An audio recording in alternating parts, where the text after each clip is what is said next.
meeting to order. Bienvenue à la réunion numéro 100. Welcome to me.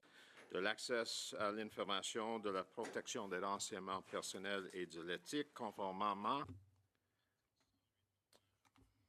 Pursuant to Standing Order 1083H and the motion adopted by the committee on Tuesday, May 7, 2024, the committee is resuming its study of compliance of a minister to the Conflict of Interest Act. Before I begin, I just want to talk about a couple of housekeeping rules here. Two things. Number one, obviously the committee has been in receipt of a lot of information over the summer, so I expect, Minister, that there will be some very pointed questions today. Secondly, I want to limit the disruptions as possible. And just a reminder to all committee members that any comments are to come through the chair. They're not to be cross-table, and I'm going to enforce that strictly. The other thing that I want to remind everyone is the interpreters and the need for a question to be asked and an answer to be given. Even though we may not like the answer or we may not like the question, I want to remind all members that every member has a right to ask whatever question they want in relation to this issue, even if you don't like the question that's being asked. So with that being said, Ms. Khalid, on what? On exactly what you're saying. I just want to add something, if that's okay. Well, I don't think there's a need to add something. I think I've been pretty clear. Chair, I just want to reinforce Standing Order 18 to say that yes, absolutely, everybody has the right to ask the questions that they're entitled to, but they must do so respectfully and refuse from calling people names, etc. And if there is respectful discussion, then I won't need to step in to make sure that disrespect is. Well, right. Okay. Thank you, Ms. Khalid, for that. You can already see the chirping, Chair. I'm just putting it out there. I would appreciate if you would be proactive. I will conduct the meeting in the manner in which I think it needs to go. Okay. Thank you for that. Mr. Boissonnault, you have 5 minutes to address the committee. Go ahead, sir. Thank you. Thank you, Mr. Chair. Colleagues, every member of this committee, every member of Parliament has an obligation to conduct themselves in a manner that respects both the letter and the spirit of Canada's strict ethics regime for public officials. Throughout my time in public life, I've always done just that. As I explained to this committee in the spring, I respect the role of the opposition in holding the government to account on important issues. However, it's no secret that our conversations on accountability can, more often than not, be clouded by partisan interests. This has been particularly evident in the conduct of Conservative MPs in this Parliament. When we are talking about people's reputations, people's ethics, as they work to organize their financial affairs following an election, conversations that are marked with partisan suspicion and bad faith are neither helpful nor fair. To ensure that fairness, we have a nonpartisan and independent Ethics Commissioner to advise us, to help ensure compliance with our legal obligations, and to adjudicate matters when concerns might be raised. With that in mind, I'm happy to inform this committee that the Ethics Commissioner has written to me and told me that he has completed his assessment, including the examination of my phone records. He has once again, for the third time, come to the conclusion there is no cause for concern, and he considers this matter closed. Pour garantir l'impartialité du Parlement. To ensure that fairness, we have a non-partisan and independent ethics commissioner to advise us, to help ensure compliance with our legal obligations, and to adjudicate matters when concerns might be raised. With that in mind, I'm happy to inform this committee that the ethics commissioner has written to me and told me that he has completed his assessment, including the examination of my phone records. And he has once again, for the third time, come to the conclusion that there is no cause for concern, and he considers this matter closed. Ethics Office for reviewing the facts and the evidence and confirming to me once again that he sees no reason to believe the allegations made about me in the media and by Conservative MPs. Colleagues, the Commissioner has no reason to believe these allegations because those allegations simply aren't true. That said, I do recognize the distraction that this matter has become. I sincerely regret the partisan attacks. I'm disappointed by them and the allegations that have prompted and the effect they've had on my family and those around me.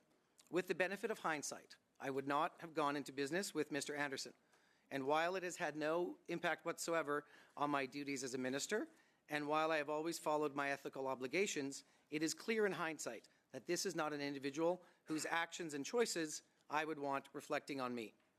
Chers collègues, avec du recul, je n'aurais pas dû faire affaire avec Monsieur. Dear colleagues, with the benefit of hindsight, I would not have gone into business with Mr. Anderson. While it has had no impact whatsoever on my duties as a minister, and while I have always followed my ethical obligations, it is clear in hindsight that this is not an individual whose actions and choices I would want reflecting on. I had deep concerns following Mr. Anderson's testimony before this committee. Like all of you, I believe he has an obligation to be forthright with this committee about the facts of this matter, in particular because I know those facts would further confirm that I'm not involved. If Mr. Anderson was in fact intending to refer to someone else in the text messages he sent, he should give that person's name to this committee. If he was in fact using my name without my knowledge or permission, then he should tell that to this committee. I do not know which is the case, but I can say unequivocally that I absolutely did not take part in the conversations referenced. I sent no such messages to Mr. Anderson. I had no involvement with any dealings or business with the Gowie Group, and any suggestion to the contrary is not true. In the spirit of transparency, I have proactively sent my own records for September 6th and 7th to the clerk of the committee this morning, which I previously gave to the Ethics Commissioner at his request prior to his most recent letter to me on this matter. I trust that this will further illustrate the simple truth. Whatever happened here, I was not involved, and I invite the members here to review those records for themselves. Once again, I thank the Ethics Commissioner for impartially reviewing the evidence and confirming this for a third time. Chers amis, je suis ici pour... Dear friends, I'm here to shed light on this question, and that I can today, even though I was not involved in the events this committee seems to have questions about. Let's have a conversation about the facts. Let's move beyond the baseless accusations and innuendo, and then let's all get back to work delivering for Canadians. Thank you, Mr. Chair. Okay, thank you, Mr. Boissonneau. And just for the benefit of the committee, we did receive that information at 1:08 this afternoon. It has not been sent out to translation, or it has been. It will come back as translated, and then we'll certainly share that with the committee when it does come back. Again, just a reminder to everyone to be mindful of our interpreters. Members have time to ask questions. Minister, you have time to respond. I don't want to be in a position where I have to referee and get in the middle of the questioning. Ask the question, answer it, and let's go. Go ahead, sir. Thank you, Mr. Chair. May I ask that, in keeping with the spirit of disruptions, that if there is points of order, that the point of order be stated in advance of the intervention? Yes. Yeah, okay. thank you. It's a fair ask. Mr. Barrett, go ahead for 6 minutes, please. Mr. Boissonneau, who's Randy? Mr. Barrett, could you clarify your question?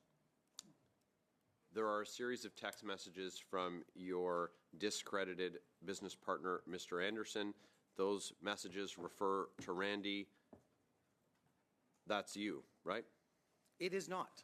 And in fact, as I indicated in my opening statement, I've turned over my phone records to the Ethics Commissioner and now to this committee. And as you will see, they show none of the text messages that have been reported on by Global News. The messages that I turned over were across all platforms, Mr. Barrett, across all the telephones that I have.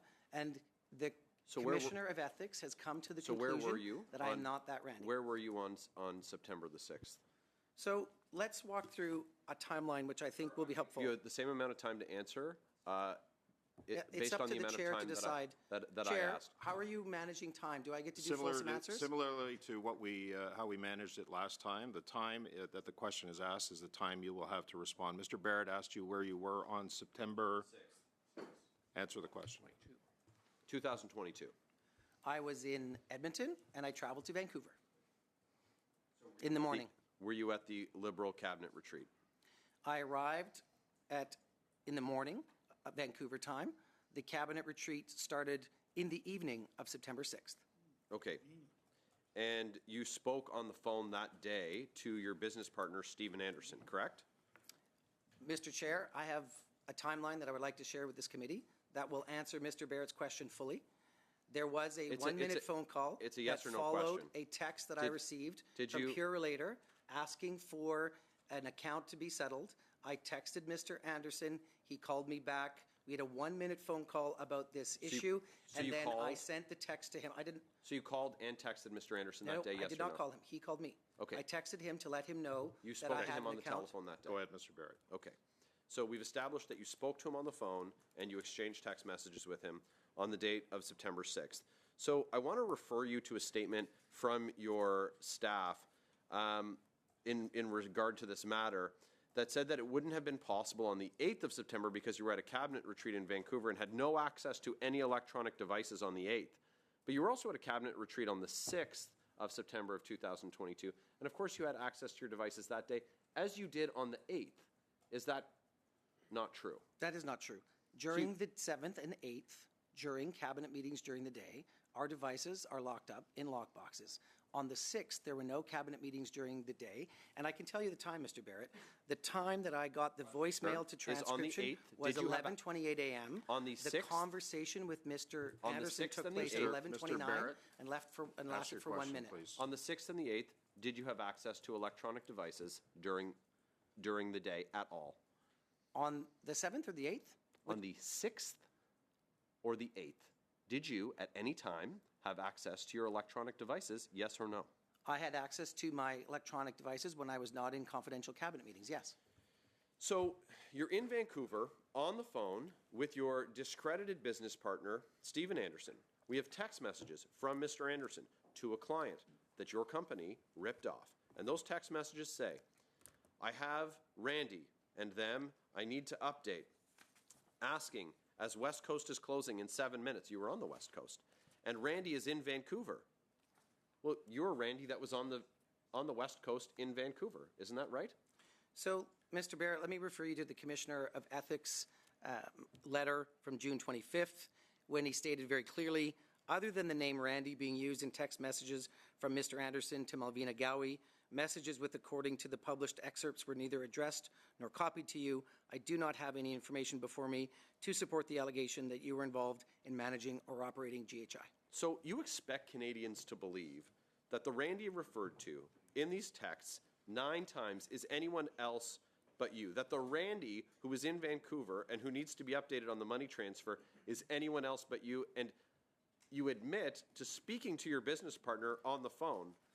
Why don't you just admit that you're the Randy that he's talking about? So the person in question was no longer my business partner. I was simply a shareholder of the company. I had no operational role in that company. And because Purelator was looking to settle an account, they had my number still in their logbook. They reached out to me. They could not contact GHI. I informed Mr. Anderson of that fact. He called me. I informed him that I would send him the text, which I did, and the conversation ended there. So we and have the a texts year. are with the So we have Commissioner a and with this year committee. after you claim to have been done being involved in the operations of this business. You're expecting us to believe that you are dealing with your business partner on accounts payable, but you're not dealing with him on accounts receivable. That, of course, is far too incredible for anyone to believe. Have you ever been given money from Mr. Anderson since 2021 to either from his personal account, from his personal bank accounts, or from any bank accounts of people that he is connected with? Because, Minister, I've got to say, where there's smoke, there's fire. No, Mr. Barrett, you're simply mistaken. Purelator reached out to me because they had my number on an old Received the logbook. money. The question is about the money. Have you You received had money? several questions in your statement, and you had a long time. So am I able to answer with the time that he used, Mr. Chair? I'm going to give you a couple of extra seconds. Go ahead, please. Thank you very much. So, look, I was very clear that I earned no income from GHI after I stopped working for the company when I was elected. There was one end of a wrap-up for 2021 payment that came to me to wrap up the 2021 business, but those monies came from GHI. Thank you. Ms. Shanahan, go ahead. Thank you very much, Chair. My microphone is on. Or do I? It's off now. Gotcha. All right. Thank you very much, Chair. just trying to follow the jumble of dates and so on that Mr. Barrett was referring to. Minister Bossano, can you explain the context of this phone call that Mr. Barrett is asking about? Because I'm hearing the date of the 6th, the 8th, which is it? So, Ms. Shanahan, I'm happy to provide context for this call. These were the additional records and dates that the Ethics Commissioner reviewed prior to his September 12th letter. On September 6th, while I was en route to Vancouver, a call came in that I was not able to take from regarding GHI's account with the company. They were using records they had on file in attempt to reach somebody from the company. Despite the fact that I had not been involved in the company for more than a year, I then got a voicemail to text indicating Global Health's import account with Purelator. I texted Mr. Anderson to let him know about this voicemail. He then called me at 11:29 Mountain Time for a 1-minute phone call. At 11:30 Mountain Time, that phone call ended. We discussed this account entirely. That was it. I forwarded the messages from Purelator to Mr. Anderson, and the conversation ended. This is all documented clearly in the records that I provided to the Ethics Commissioner and that we have submitted proactively to the committee today for your information. And it was after reviewing these messages that the Ethics Commissioner wrote me on September 12th and declined to investigate and close this matter. And if I can, Madam Shanahan, the Commissioner said the following: on the basis of the information you have provided and in the absence of any evidence giving me reason to believe you may have been operating or managing GHI in contravention of the Act, I consider this matter closed. Thank you very much for that clarification, Minister, and I'm sure Mr. Barrett appreciates it as well. Ministre Boissonnault, j'aimerais changer. Minister Boissonnault, I'll do this in French because the electors in Chateauguay, in my riding, would be interested in this question. So we often hear about these false scandals, and they ask me, Ms. Shanahan, how is it possible that we're still hearing about these situations of conflict of interest and something that is just off? I know that as MPs, we work with the Conflict of Interest and Ethics Commissioner, his office, when we come here to Ottawa and we assume the role of MPs. Because prior to doing so, we might be in some kind of business. We might have shares in different companies and property. So for those of us who have more, that process might take a bit more time. So if you could just share with us how that procedure works. Yes, of course. As you mentioned, Ms. Shanahan, there's a very important procedure in place. When we become members of Parliament, we all have a responsibility as per the law, and we have to comply with the law on conflict of interest. And when you become a minister, the procedure is more in depth. You have to spend time with the commissioner and his staff.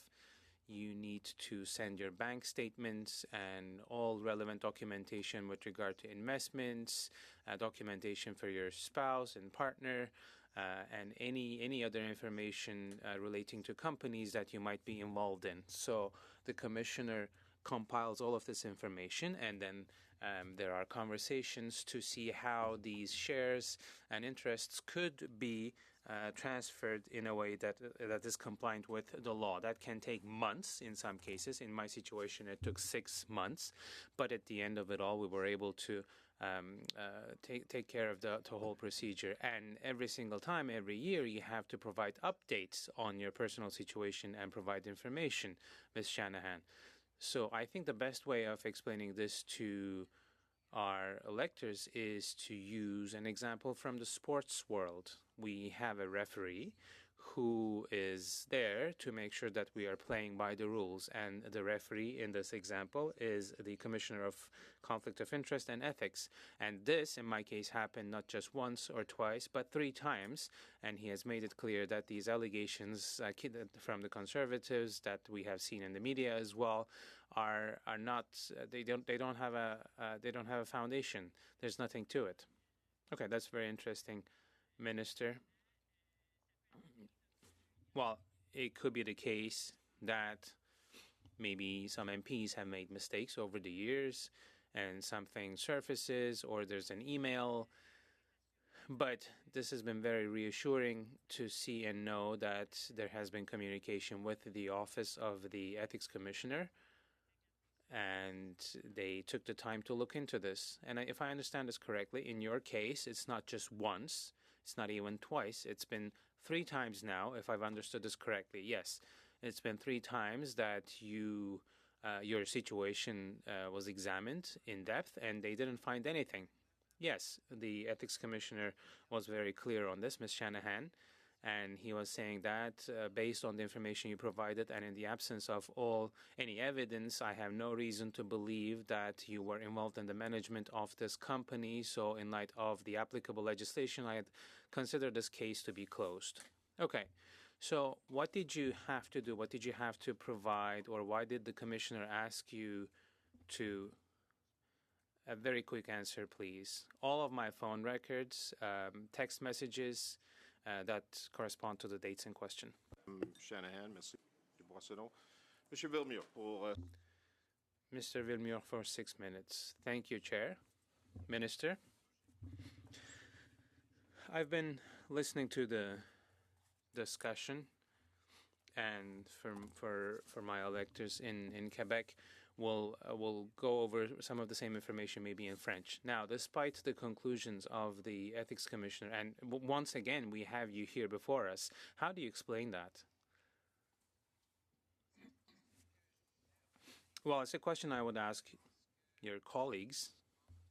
I think there are certain members of the Parliament around this table, Conservative MPs, who don't believe in the truth or in the statements of the Ethics Commissioner, and it's a shame because he is the referee. He is an officer of the Parliament. We pay his salary. He's provided with a team, and when an officer of the Parliament makes statements on business issues or personal issues or on issues of compliance with the law, we have to take his word for the truth. And Mr. Villemure, for yourself and for your electors, when I swore in as an MP and I became a minister, I took all of those procedures very, very seriously. So to put that question to rest and to shed light on this matter, that's why I'm here today. Thank you very much. So the Commissioner considered that your actions were in compliance with the law. Is that the case? Yes, absolutely, 3 times. So in that case, there might be some things, while being legal, are still not ethical. Would you agree with that? Well, if that was the case, the Commissioner would make that point. He carried out a preliminary examination, and he concluded 3 times that there was no need to go forth with this matter.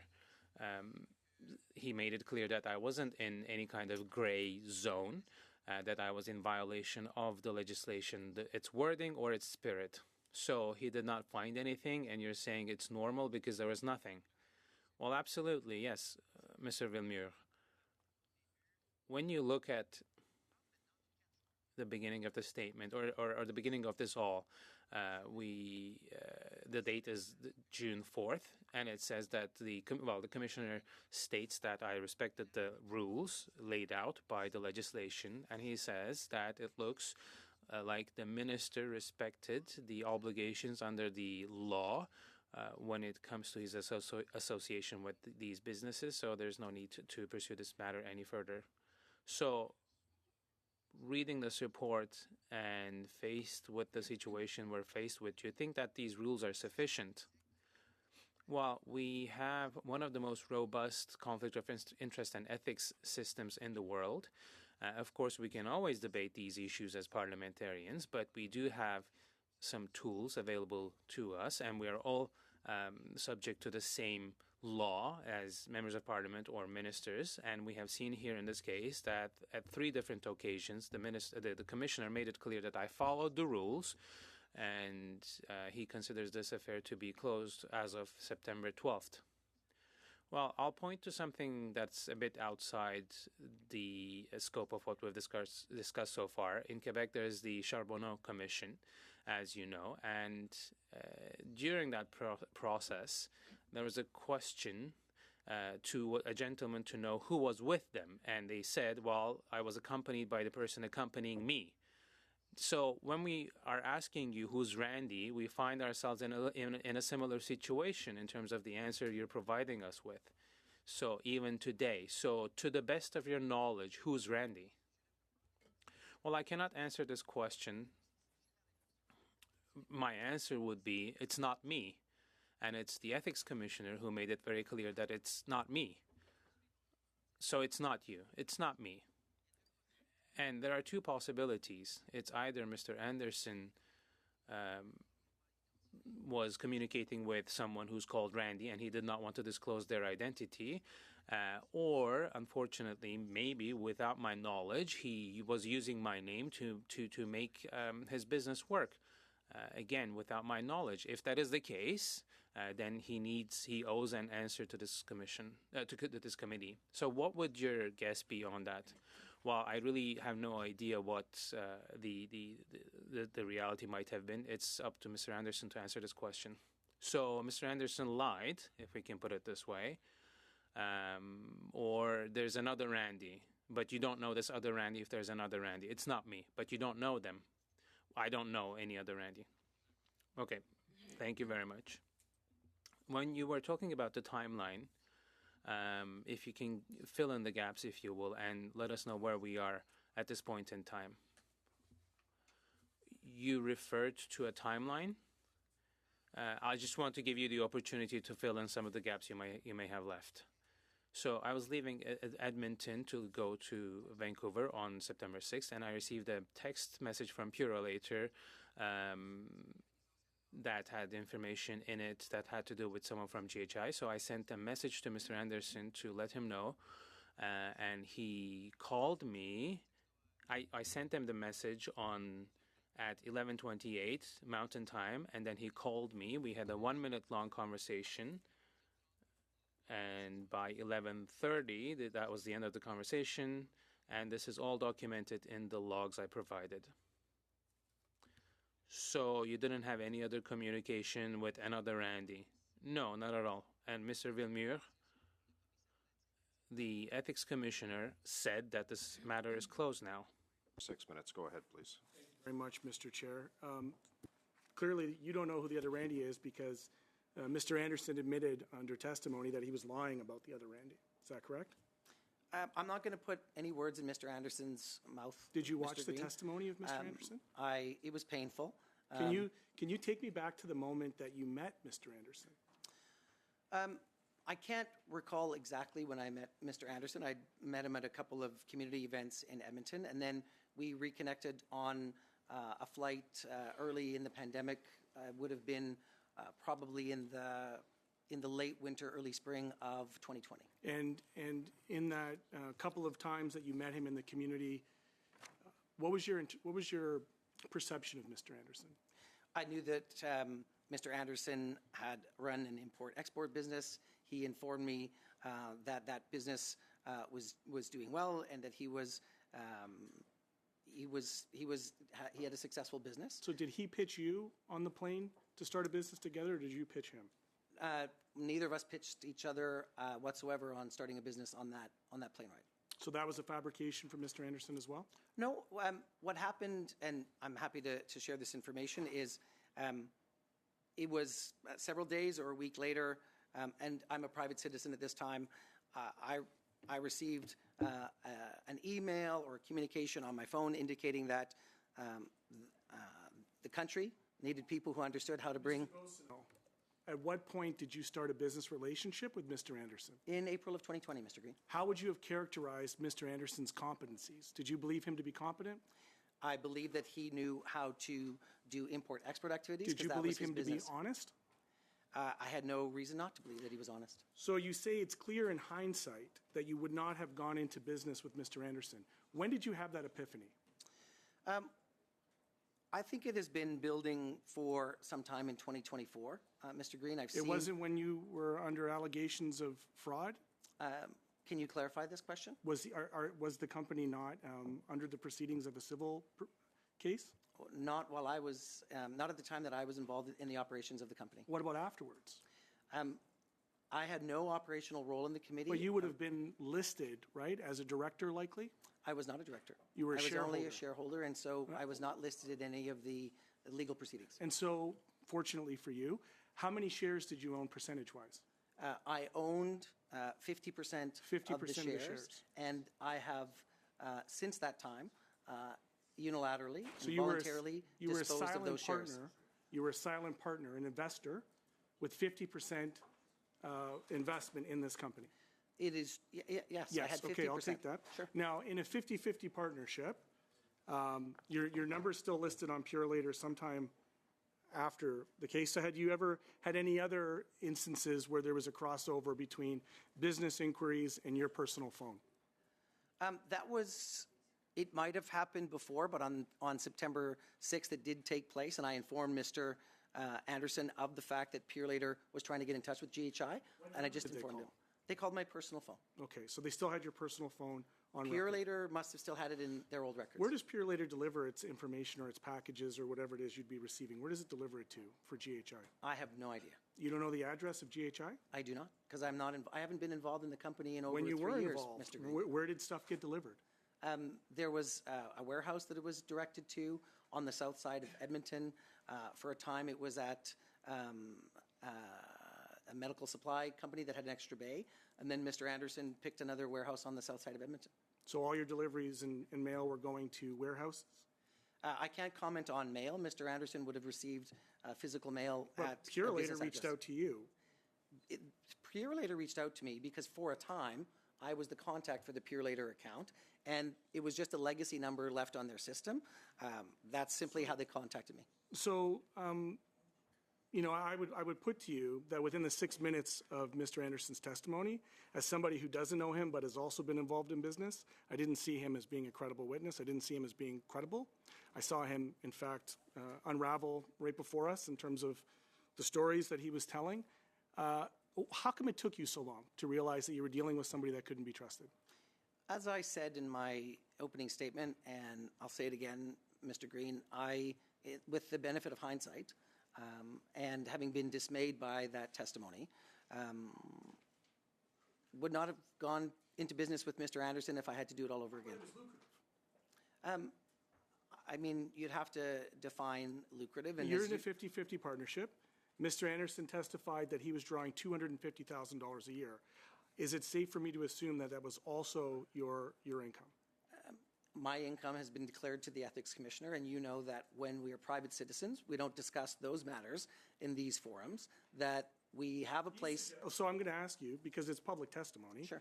He suggested that you, when I put these questions to him, that you were receiving $250,000 a year in compensation. Were there additional compensations to $250,000, or was that just your base salary? So these matters have been shared with the Ethics Commissioner because it's the right place to share that information. And all of this information was disclosed in my initial filing to the Commissioner. You suggested that the wrap-ups for your payments from GHI were a wrap-up in 2021. What was the nature of that contract, and did that contract continue to be in execution into 2023, 2024? Look, that's a very fair question. And when I said that there was a 2021 year-end wrap-up payment, it was exactly that. It was for work that was done in 2021, but did not continue after I was elected in office in September of 21. So when was the absolute last time you received any money from Mr. Anderson and or any related parties? Late 2022 or late January 2022 or early February 2022. Okay. Thank you, Mr. Green. Thank you, Mr. That concludes our first round, 6-minute round. We're going to now start with 5 minutes. And I'm going to go to Mr. Cooper for 5. Go ahead, sir. Thank you very much, Mr. Chair. Minister Boissonnault, when you last appeared before this committee had text messages referencing a Randy from September 8th. You said the Randy referenced in those text messages was not you, and your office even put out a statement saying that you were in Vancouver and had no access to electronic devices, and that you had made no phone calls during the time frame in question on September 8th. Since you appeared before committee, we now have a new tranche of text messages from September 6th that reference Randy in Vancouver. You, Randy, through you, Mr. Chair, were in Vancouver, and now you tell the committee that you did talk to Anderson. You did text Anderson. You didn't say that before. You left this committee with the impression that you had no communications with Anderson, and now you say that? I would submit, Mr. Boissonnault, through you, Mr. Chair, that that is a material omission. It is a material misrepresentation. Why didn't you tell the full truth last time you appeared before the committee? Why are we only finding out about this now? Is it because you need a new cover story? Minister? I reject the ending of your question, Mr. Cooper, emphatically. Look, the testimony that I gave at this committee when I was last here was about September 8th, and then after summer testimony, I proactively provided my text messages to the Commissioner of Ethics. And Mr. Cooper, I don't have data in my phone that indicates who I texted over 2 years ago. Mr. Chair, I get more time. You had a choice. I do believe I get more time, You had a choice to come to this committee and be Mr. forthcoming. Hang on, Mr. Cooper. I'm going to give you a couple more seconds to respond. Members do have the right to reclaim their time as well, and I'm trying to be as fair as I can. Minister, please go ahead. So, Mr. Cooper, in the morning of September 6th, as I indicated, I got a text message from Purelator. I indicated that to Mr. Anderson. He called me. We had a 1-minute phone call. You had a choice I sent him the to text disclose message. that to committee, Mr. Cooper. and you didn't do so. I'm going to Mr. Cooper. Go ahead, Mr. But I You have a didn't point of do order, so. Mr. Chair. Very conveniently. Hang on. Point of order, Mr. Fisher. As Mr. Green had recommended, Standing Order 16-2, interrupting the witness. Okay, I listened to Mr. Green's questioning, and there were several times where he did reclaim his time in advance of the minister responding. And so I'm going to ask that, Mr. Cooper, we give ample time for the question. I know you had a long preamble. The question was there. You have the floor, sir. Go ahead, ask your question. Mr. Chair, the minister had a choice to come here and be forthcoming. He didn't do so. He misrepresented this committee by omission. And I've got to ask you, you said you had nothing to do with the operations of GHI, and now you admit, in fact, you did.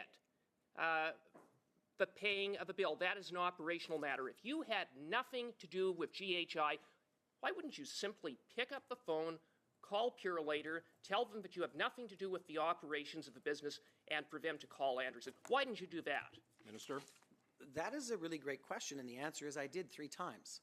And it was a collections group of Purelator that I never contacted that still somehow had my information from their database. So, Mr. Cooper, you could have at Mr. very, Cooper, let me finish. Mr. Boissonnault, why didn't you, at the very least, okay, just text him, say, contact Purelator. Why did you then pick up the phone? Isn't the reason you picked up the phone because you wanted to talk about the $500,000 shakedown? That's why you called Anderson, isn't it? Minister, go ahead, please. Not at all. That is simply false, Mr. Cooper. And as I've indicated before, I have nothing to do with the Gowie Group. I have nothing to do with all of those deals with Mr. Anderson took place after I was an operational member of this company.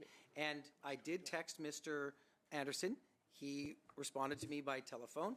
I indicated to him that this bill was there and he should take care of it because I didn't want further text messages Minister from Purelator. Boissonnault, no one believes you. And after you materially misled this committee by leaving out a material fact, you've lost any benefit of the doubt. 9, you have yet to explain how there are 9 text messages referencing Randy when the only Randy at GHI ever was you. You had a 50% interest. You have a text message placing you in Vancouver. You were in Vancouver. You've now admitted that on that very day you spoke and texted with none other than Anderson, which you weren't forthcoming about until you had now no choice because you wanted to cover your butt. And so, very simply, Minister Boissonnault, do you think Canadians are stupid? Everyone knows it's you. Varandy in the text messages, Varandy in the $500,000 shakedown is you, and you, sir, have lacked the character and judgment to serve in cabinet. If you had any integrity, Point of order. you would Thank you, resign. Mr. Cooper. Point of order. Okay, thank you. Minister Boissonnault, I'm going to give you some time to respond quickly, if you don't mind. Sure, I will go quickly. As quick as Mr. possible. Cooper, if the allegations that you just threw at me were true, the Ethics Commissioner would have seen in an exhaustive evaluation of all the text messages on all of the telephones that I have on all platforms that those text messages existed. They do not. I am not the Randy in question. The Ethics you. Commissioner has said so, and he considers No this one matter believes closed. you. Thank you. Mr. Baines, you have 5 minutes. Go ahead, please. Thank you, Mr. Chair, and thank you, Minister, for joining us again. Isn't this case closed? Mr. Bates, that's certainly what the Commissioner of Ethics thinks and has stated in his letter to me that has been now reported in the media. This matter is closed because not once, not twice, but 3 times now, I have shared exhaustive information with the Ethics Commissioner and with this committee, indicating that I have followed the rules, starting back with my initial filings with the Commissioner, proceeding then to when the story first broke in Global, and that is when I was asked to provide text information about September 8th, which I did, again, across all platforms and on all devices that I have. And based on that, the Commissioner said there was no need to have further examination of the matter. And then following summer testimony, we provided more text messages for 6 and 7 September to the Commissioner, which the committee now has. And that is how the Commissioner has come to the 3rd time indicating that there is no involvement in my operating of this company and that he considers the matter closed. But despite that, we're still reviewing the matter. So how closed is it? Do we need to go back to the Commissioner again and do it a 4th time?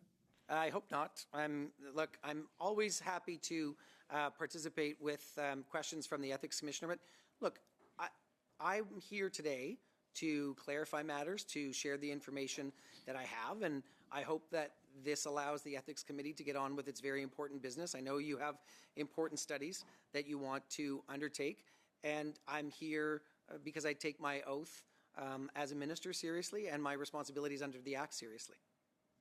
And thank you for that. So despite the matter being closed 3 times, and maybe we're anticipating a 4th time for the matter to be closed, but I do have just a few questions here.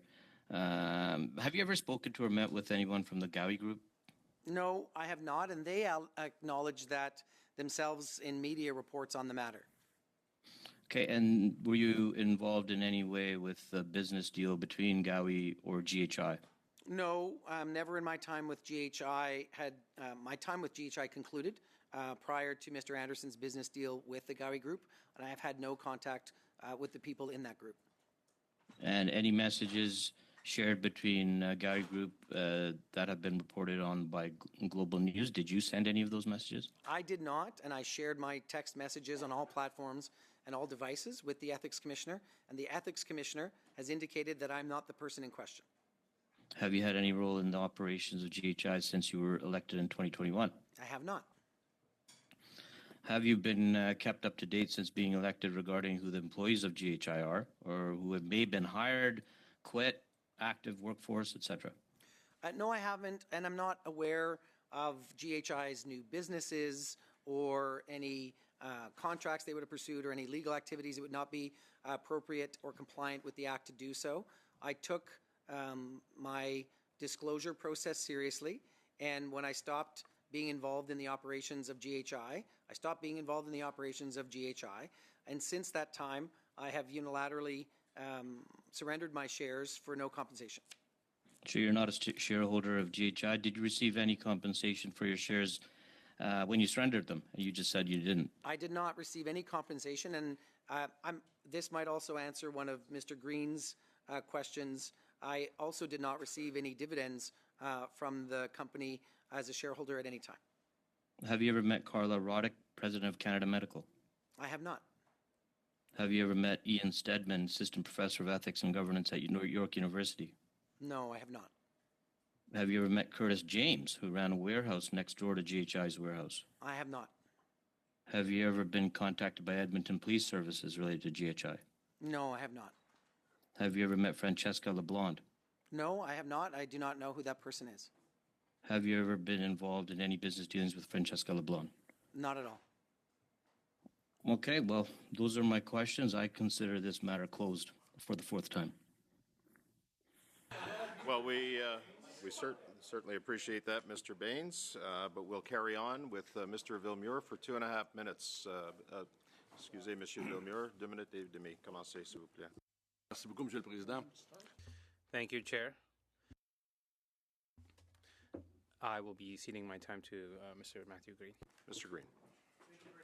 Chair, Mr. Boissonnault, you've stated that many times that the Ethics Commissioner cleared you 3 times, not once, not twice, but 3 times.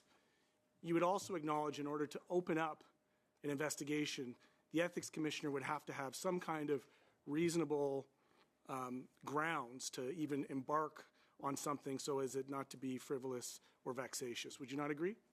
I understand that that's the process, yes. So in that process, while you say you've been cleared and it's been closed 3 times, it's also true that every time something's closed, new information comes out and you're back in and under investigation of the Ethics Commissioner.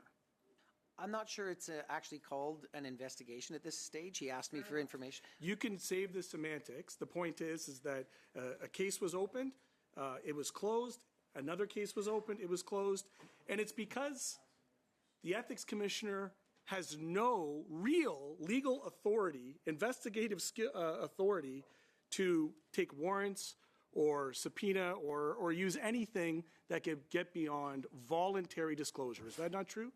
No, if the Commissioner of Ethics asks you for information, you comply. It's not optional. You voluntarily give it to him, correct?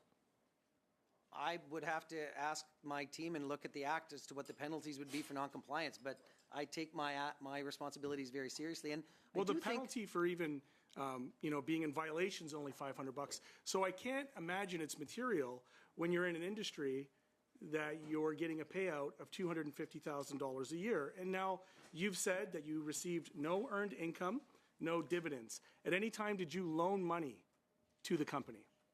No. There was never any shareholder loans? No. Okay.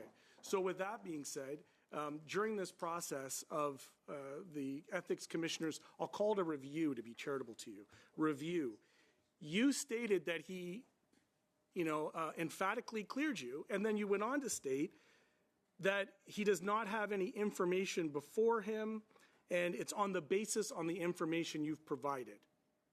Those are the words in the Commissioner's letter. Correct. And what is different, the third letter that he sent me was the first time that the Commissioner said, I consider this matter closed. The matter that was under review. Correct. But I think we can all agree that he has no authority to do, or resources, quite frankly, to do the work that we've witnessed the media do, which quite frankly has gotten more information and disclosure that has resulted in additional, I'll call them reviews. I say investigation, I'll give you review. Not once, not twice, but 3 times. Do you have any knowledge of any information that could come out in the future that would put you back before this committee? I do not, Mr. Green. And look, I said to Mr. Villemure in French that we do have one of the most robust ethics and conflict of interest systems in the world. And we go through a lot of steps to make sure that we comply with the rules. And I followed those rules. And I think what is important to reflect from the 3 letters that I've received from the Commissioner is that every single time he's indicated that I've followed the rules. And in the last 2 issues that were related to text messages, he indicated very clearly that I had no operational role in the company, which is what I've always asserted to this August committee. You would agree that dealing with matters of outstanding bills is an operational feature? No, I did not settle a bill. I informed Mr. Anderson that I received a text from Purelator. Okay, look, you know, I would love as much as anybody to be able to move beyond this particular issue. The challenge that faces me is that, you know, from the get-go, this has been a sordid tale of allegations of fraud and corruption in some instances. The stories do not add up. I'll share with you, Mr. Boissonnault, that the testimony of Mr. Anderson within 6 minutes, certainly not somebody that I'd be doing business with. I'm quite frankly shocked that as a minister, a senior minister in this government, it took you to 2024 to come to those same conclusions. And I would hope that, you know, in the days and weeks to come, that the Canadian public does have all the information that's available to it. So I guess in close, do I have a little bit of time? I guess in close, I just want to give you the opportunity to state whatever you feel in your defense, to hopefully not see you back in front of this committee on this particular issue.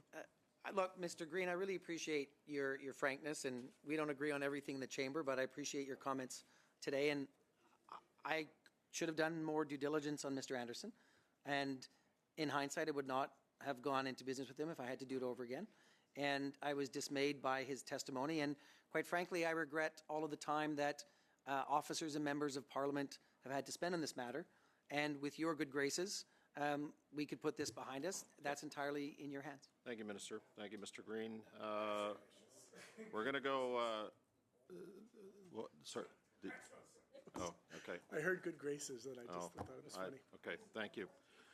All right, we've got a 5-minute round for, I believe Mr. Barrett's going to start, and then we're going to go over to Mr. Brock. So 5 minutes, Mr. Barrett. Go ahead, please, sir. I have an official document from the Government of Alberta dated March 28th, 2020. It's 2 days before you incorporated Global Health Imports officially entering into business with Stephen Anderson. It shows Stephen Anderson listed 7 vehicles as collateral, 5 2019 Land Rovers and 2 2019 Porsches, totaling about $1 million. Yes or no, did you know about this? Not. So you were unaware that your business partner posted 7 high-end luxury vehicles as collateral. That's your story? I didn't review that as part of the filings of the company. It was his decision to put collateral. I didn't have any collateral up in my particular... Are you currently driving any of the Land Rovers or Porsches? I am not. Okay, well, I'm quite sure that no one believes you, other Randy. Mr. Chair, Mr. Brock. Okay, Mr. Barrett, I'm going to suggest that was not appropriate. I'm going to go to Mr. Barrett. Thank you. Or Mr. Brock, go ahead. Minister, despite your best efforts, this story is not going away anytime soon. The cloud of suspicion will hang over you until the next election, after which time you'll be looking for a new job. Let's take a look at the facts. Galway Group knew of only one Randy, and that Randy was a minister of the Canadian government. That's yourself. At all material times prior to your election, you were in a 50-50 partnership with Anderson. During your time with the company with Mr. Anderson, you in fact were the only person named Randy. Mr. Anderson, who you're now deeply disappointed about, although you didn't say that when you first testified, blatantly lied to the committee about lying to Canadians and lying to the press that there was some other Randy. He also promised this committee to provide us with details as to who the other Randy is. And surprise, surprise, Minister, he couldn't, because by doing so, he would identify yourself. Then we now find out on September the 6th, you're in a text communication with Anderson, you're in a phone call with Anderson, despite you assuring us at committee the first time that you've had no communication with Mr. Anderson. Highly, highly suspicious, Mr. Boissonnault. And furthermore, you know full well that this is indeed an operational issue that is banned by the ethics laws for any minister to engage in a management capacity or an operational capacity. You could have had a staffer reach out to Anderson. You could have simply told the courier company, I got nothing to do with the company, deal with Anderson, go pound salt, not my responsibility. You chose to take matters into your own hands to deal directly with Mr. Anderson.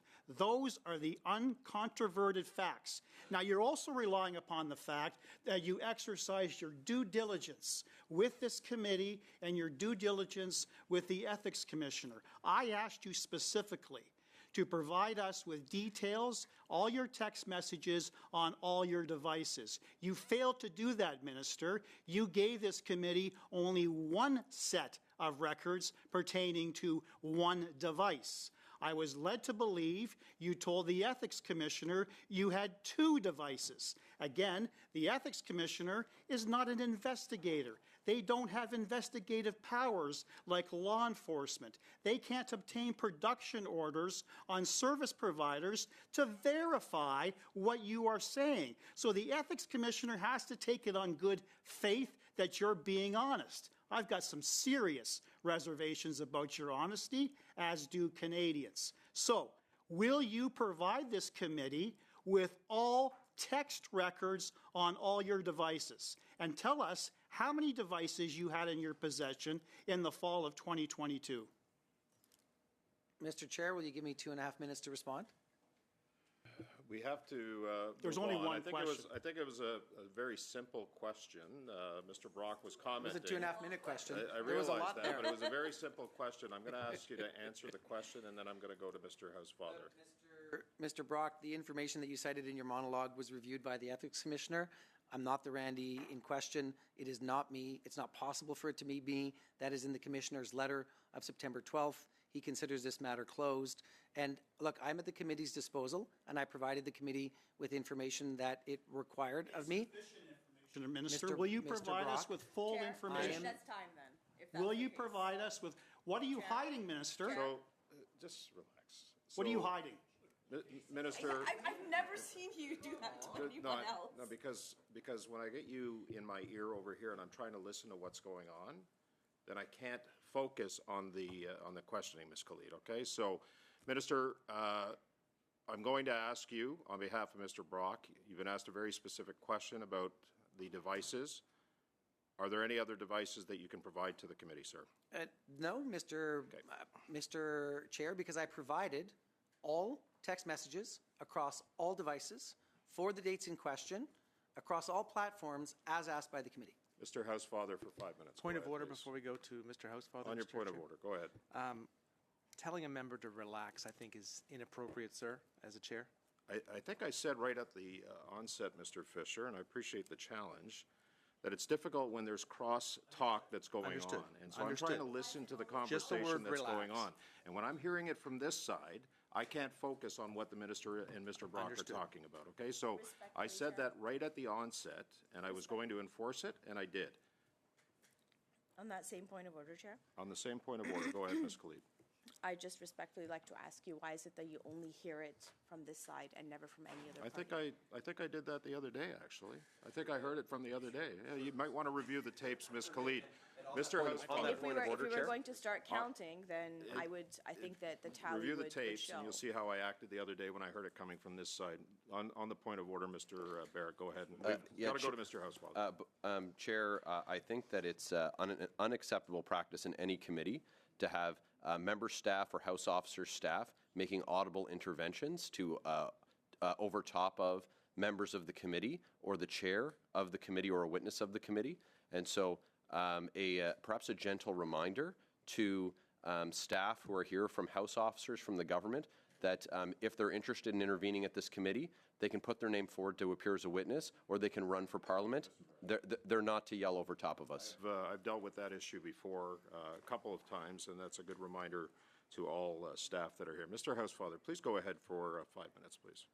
Thank you, Mr. Chair. Mr. Boissonnault, if you used bad judgment to enter into a business relationship with Stephen Anderson, and he shouldn't have been somebody you entered into business with prior to your election and becoming a minister, would that be of the purview of the ethics commissioner? Would that be something you're not allowed to do, enter into business with the wrong guy? No. In the event that you were paid in any way before you were elected as a minister, whatever the type of arrangement that you had fiscally with the company, would that be something that would be under the purview of this committee or anything the ethics commissioner should be interested in? No, but in your disclosure process, you would be required to inform the commissioner of that, to provide all of the documentation, and to make sure that a minister is compliant with the Act. They must organize their former private affairs in a way that complies with the Act. So, for example, if you personally have any stocks, actively traded stocks, you have to get rid of them, or you have to sell them. You can't even put them in a blind trust. And so I followed all those rules. And if you'll allow me, Mr. Housefather, I just want to state so the committee hears it again, that I submitted all the messages across all devices for the date requested on September 8th. And I've now done the same for September 6th. It's simply not true that I didn't fulfill the request from this committee. Coming back to the issue, the first time you were asked about September the 8th, today we're talking about text messages and one brief phone call on September the 6th. Is it still true you never spoke to Mr. Anderson on the 8th of September? Yes. And it's still true you never texted with Mr. Anderson on the 8th of September? It is. Perfectly. Okay, so now I'm going to come back to the text messages you exchanged on the 6th because I'm sure I don't want you to get called back here for more questions about these 6. The first one from you, it says, hello. And then the next one is, where in the world are you? Great to hear your voice. Somewhere in this, I assume Mr. Anderson called you? If you texted first and then he's responded and he heard his voice? Correct. And it would be after, where in the world are you, perhaps? Correct. Perfect. And what you probably told him was, hey, I've got a Purolator account collection thing that came in. I'm going to send that to you, right? Yes, and I don't want to receive any more, so take my name off the list. Take my number off the list. And basically, a second later, at 5:33 p.m., whatever, UTC, Just so we're clear, you sent him the Purolator text. Just so that we're clear for the record, that is Greenwich Standard Time. So this happened at 11:40, the time that you're asking me about, 11:28 a.m. Mountain, and then 11:29 Mountain, and at 11:30 Mountain, I forwarded the Purolator message. Thank you very much. And then you said Saturday drink. Did you end up ever meeting him for a drink? No, we did not. Okay. And you didn't, after you left the company, socialize frequently with Mr. Anderson? No. And after you left the company, you had very sporadic conversations with him, is what I understand? Correct. How many conversations do you think you had with him after you left as a participating member of the company? I couldn't even speculate a guess, 4, maybe 6 in a year or 2. And I imagine if you were operationally involved in the business, you would have had way more conversations with him? Absolutely. During the time that you were operationally involved in the business previous to your election as a minister, how many times a week would you talk to Mr. Anderson? It would have been several conversations, text messages, emails a day. Perfect. And I think we're left with the question, you're here because Mr. Anderson chose to reference Randy in multiple text messages. That's the reason we're here. In the end, there are people claiming that you're that Randy. There are people that are, there's no proof of that.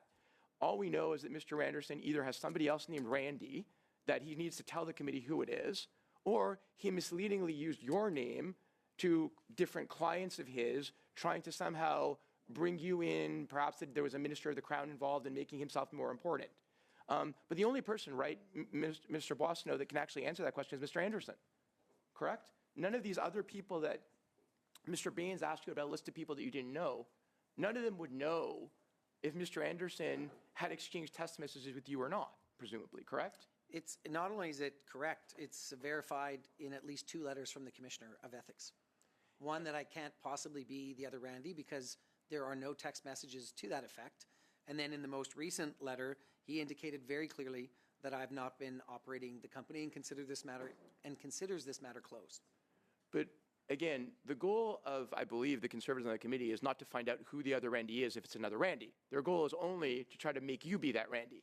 So the only issue here that can be answered is in text messages between you and Mr. Anderson and claims Mr. Anderson made. So truthfully, the only person that can answer that question, other than you who have clearly told us you're not that person, would be Mr. Anderson, correct? And he should indicate whether he used my name to advance his business interests without my knowledge, or if there's somebody else out there with the same name as me. he should, and I absolutely agree. And thank you, Minister. Okay, thank you, Mr. Housefather. That concludes our round of questioning for today. It's been an hour. It's been an hour after the second round. That's the way it goes. Okay, Mr. Barrett, I see your hand. I'm going to suspend for a couple of minutes. I want to thank the Minister for appearing before committee today. I'm going to suspend for a couple of minutes. Going to come back, open committee business, and I'm going to go to Mr. Barrett when we're back.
Call the meeting back to order. Before we broke, Mr. Barrett had his hand up. We're in open committee business. Go ahead, Mr. Barrett, please. Well, thanks very much, Chair. Look, I don't feel, having heard from the minister, that we're any further ahead. You know, frankly, we heard a lot that the minister's unable to corroborate. You know, and this revelation that wasn't offered in the minister's first appearance before the committee, that he talked and texted with, he talked and texted with Mr. Anderson on the dates in question. Like, that seems to be like basic opening statement level details that he would have provided on his first appearance before the committee. So I'd like to move, given today's testimony, the committee expanded study in the Minister of Employment, Workforce Development and Official Languages, and call related witnesses. And call related witnesses. I heard him say call related witnesses. Mm-hmm. Period. Period. Yeah, I didn't, point of order, yeah, we didn't hear that either, so please, could you read it out maybe slowly? Just repeat it again, Mr. Barrett, please. Sure. Given today's testimony, yes, the committee expanded its study on the Minister of Employment, Workforce Development, and Official Languages, and call related witnesses. Okay. It's fairly straightforward. I suspect that those related witnesses, you would want the committee members to submit names of related witnesses, or do you want us? As is the committee's practice. Okay. Yes. All right. Okay. I'm going to accept it. Ms. Shanahan, I had you not on the motion. The motion's been moved. So we're going to speak to the motion right now, and I'm going to start a list, Ms. Shanahan, and then followed by Ms. Khalid. Go ahead, Ms. Shanahan. Chair, you know, still finding my feet in this committee, but from what I heard today and the time that I've had to review previous testimony and the work that this committee has done, and the clarification that indeed the Commissioner of Conflict of Interest and Ethics has reviewed this matter, the independent commissioner, may I say, the commissioner who's not there to score political points, but the commissioner that is there to review the facts, to interview the person in question, the commissioner that acts under a law that we have put in place here in Parliament to deal with these very issues of conflict of interest, of dealing either with MPs or with ministers, that it's been not once, not twice, but 3 times that the commissioner has come back with a conclusion, a letter, a report saying that indeed that there is that this allegation does not stand under scrutiny. And I think it actually will be interesting, and I know that it's coming up in a different study, but given that the commissioner does, it's part of the mandate of this committee to review the commissioner's work, you know, we can have a better understanding, because I think it was Mr. Green that was questioning the quality of the commissioner's work and what he can and can't do and so on and so forth. I don't know if we start having a court of scope, okay, if we start having, you know, judicial powers in dealing with conflict of interest issues. I think that's going to be a whole other ball of wax. Where it could be, used as, for example, a political or partisan weapon against anybody that the majority decides, should be on the receiving end of that. And so that is where I really feel that this. I read the evidence. I looked at it again. I listened carefully to all the questions that were asked. I asked my own questions. There's really nothing more to be said. It's all been clearly dealt with. And, Chair, I just want to, because, des fois, les commettants dans mon comté, Because at times I have people in my riding who ask me about the committee work and how they can verify and follow up on the work being done by MPs and ministers. And as I was saying, sometimes there are false scandals. So they ask me the question, what is going on, Ms. Shanahan? There needs to be a way for us to see into these allegations, and we want to have confidence in our MPs, in our ministers. So what's going on in Ottawa? So how is it possible that there's always someone crying out for a false scandal? So we're faced with this, and we're talking about text messages and Purolator and other things. I mean, is this why we send MPs to Ottawa? Members of Parliament who are making a good living for themselves, we all know. And people know about what we make, the budgets that are available to us, and people we end up employing. So, I mean, is this all for us to sit down and talk about text messages and Purolator? It's really strange.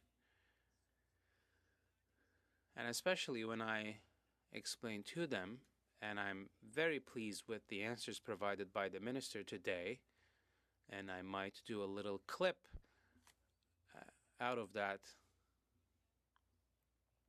to put on social media. It's not really my generation, but I'm trying to do my best, Mr. Chair, with all this new technologies and platforms.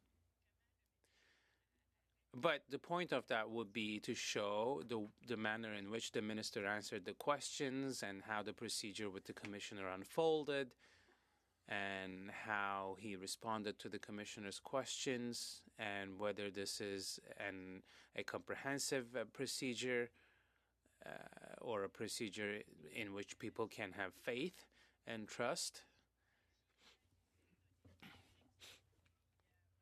And people will see that it was a question of text messages and Purolator. So there might be something in all of this that maybe I missed parts of Mr. Anderson's testimony, but based on what I heard from colleagues, it appears that he's not a very reliable character. But we are talking more about the minister, and the minister provided all the information, all of his records and logs. If we could look into everyone's phones, I think Michael was here, both Michaels were here, and I was here at this committee. We were talking about emails and the use of parliament resources by political parties. And at one point in time, I was a Conservative. I was a member of the Conservative Party. And I think it was in 2019, 2020, and 2021 even, that fundraising emails from the Conservative Party of Canada were being sent out from their parl.gc.ca addresses, so from their parliamentary email accounts. So the use of parliamentary resources for partisan purposes might be an interesting topic for us to look into. But when we're talking about this motion that is before us, it's not even a witch hunt, because there is no witch.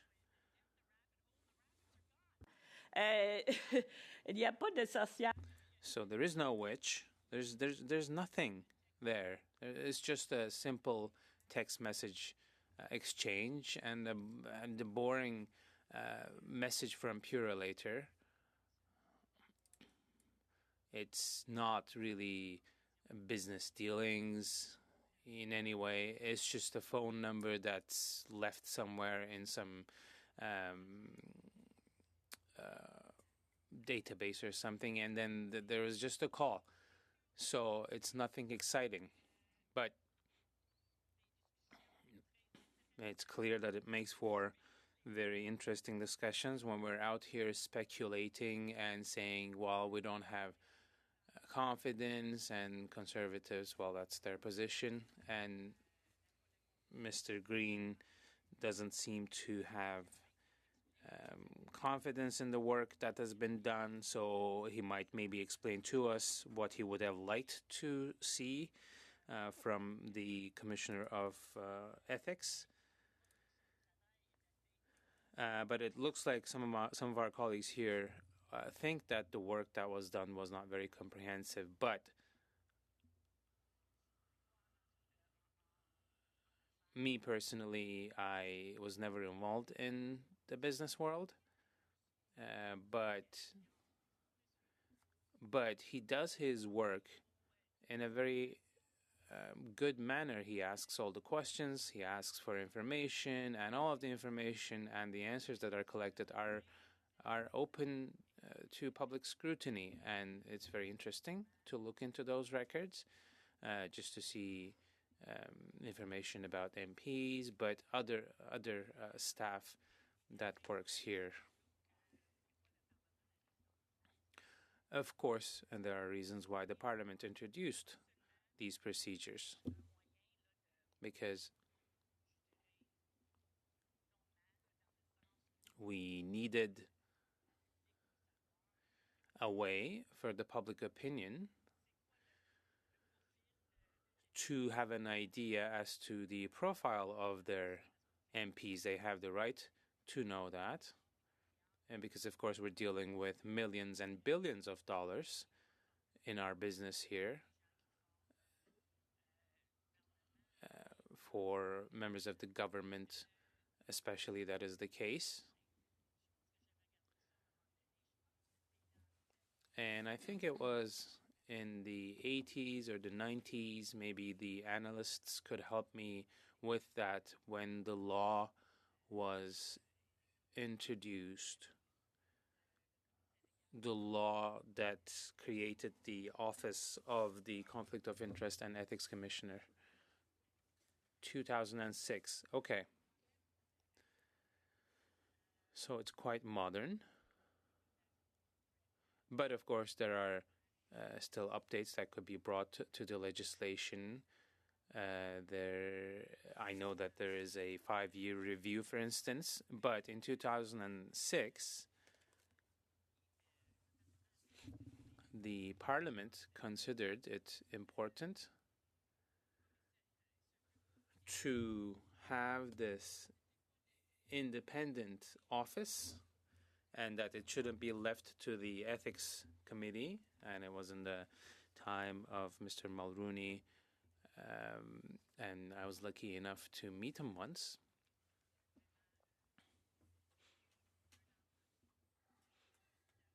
Maybe he made mistakes in his lifetime, but he also delivered great services for the country. So the ethics committee of the time was dealing with many files, but it was considered that it would be appropriate for the public opinion to have the relevant information when it comes to these sorts of issues, because it's not about squashing an opponent. That's not why we do this, and I take it for granted that our colleagues are not in it for that purpose. We are simply doing this to reassure Canadians and Quebecers that everything follows the due process. And when there is a violation, it is taken care of.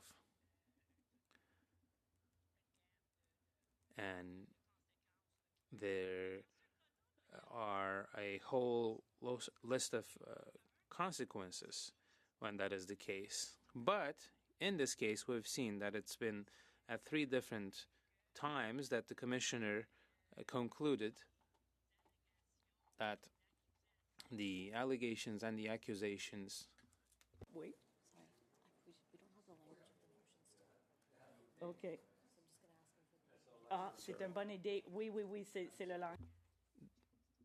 The language of the motion in our emails, and I'm wondering if that's being sent. The clerk is working on it right now. I can send that to you. It's a very simple motion, but we're gonna send it out to members of the committee now. Okay. Go ahead. Est-ce que c'est vrai, Monsieur le Président, Is it true, Mr. Chair, that we still don't have the translation or the text of the motion?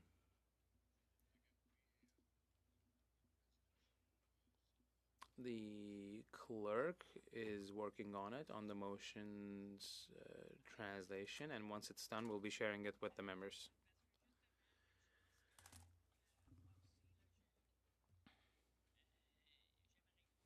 Well,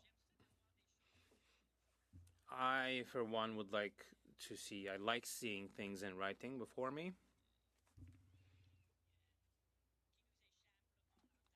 Because when you're just listening to something verbally, you might miss some elements. So if we can wait until we have the text in writing.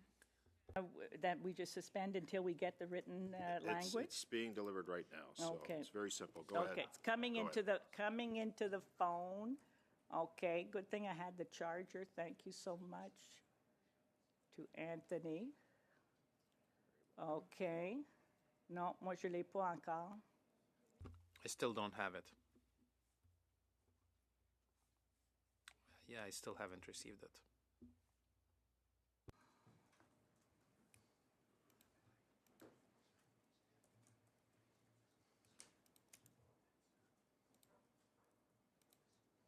Okay.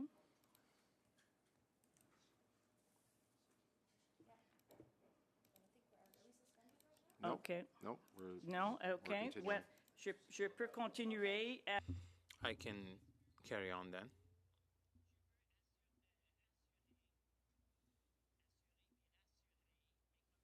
I'd like to reassure people in my writing that in this text message situation,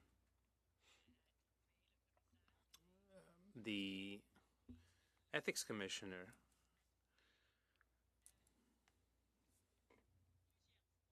concluded at 3 occasions that what the Minister Boissonnault told us, and he shared the information he shared with us at multiple occasions,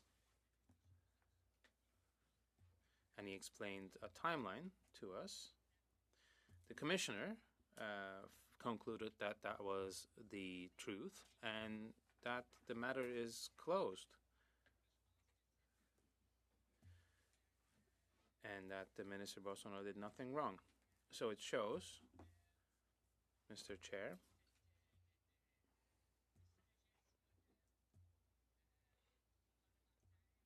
that the wisdom of the parliamentarians that introduced this law and created this independent office was fully justified. And there might be some parliamentarians who are frustrated, maybe. Maybe they would like to go back. Court, Maybe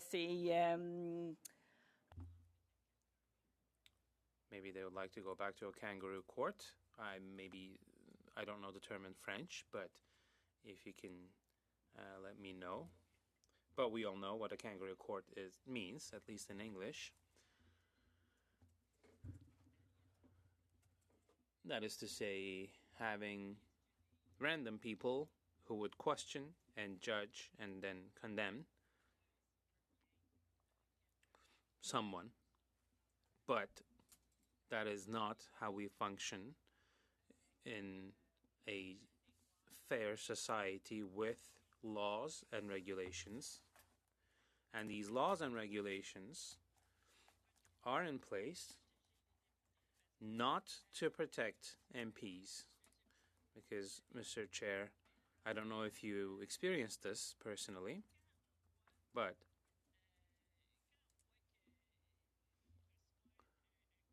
when you get a request or an email from the office because you missed something in your declaration, sometimes you're not too happy with that, but at least it shows that the system is functional.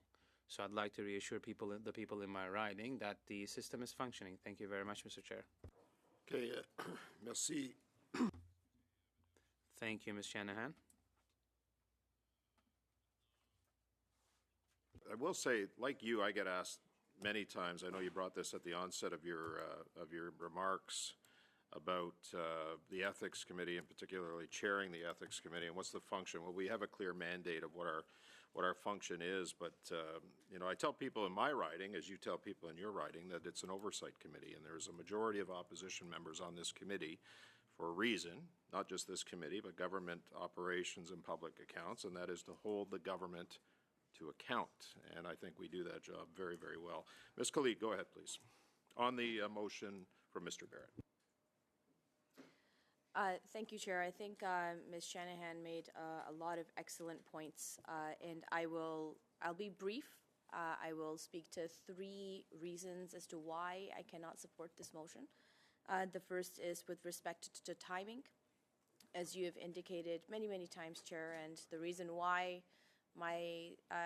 our work on social media, our work on disinformation, misinformation, has been so prolonged is because of the timing, because of the scheduling, and you've clearly outlined that.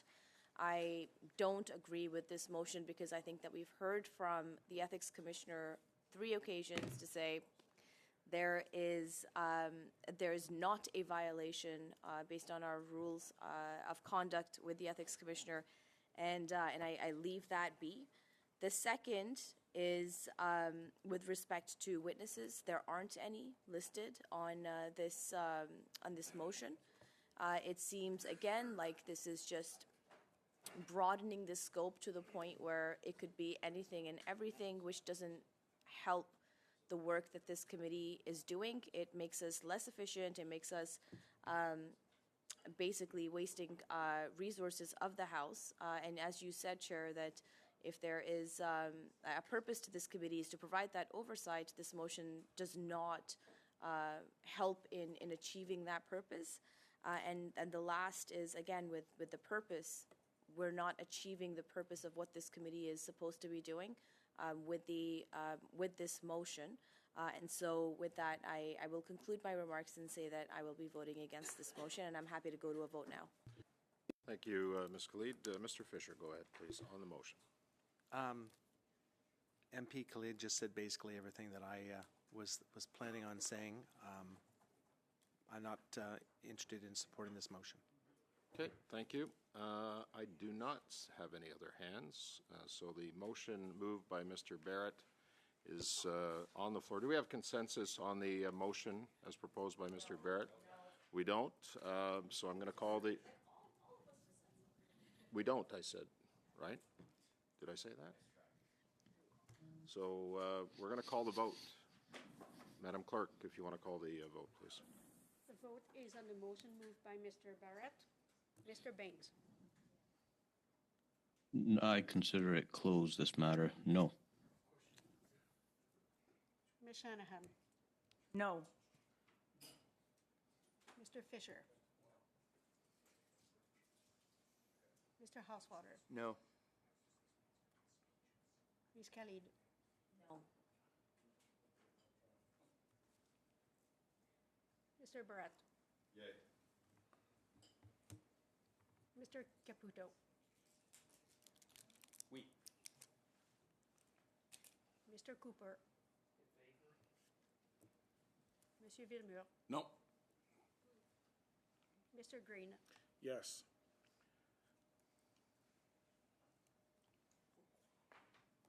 Yeas 4, nays 6. Okay, so the motion fails. I don't see any other business, so I am going to adjourn the meeting. We'll see you all next Tuesday.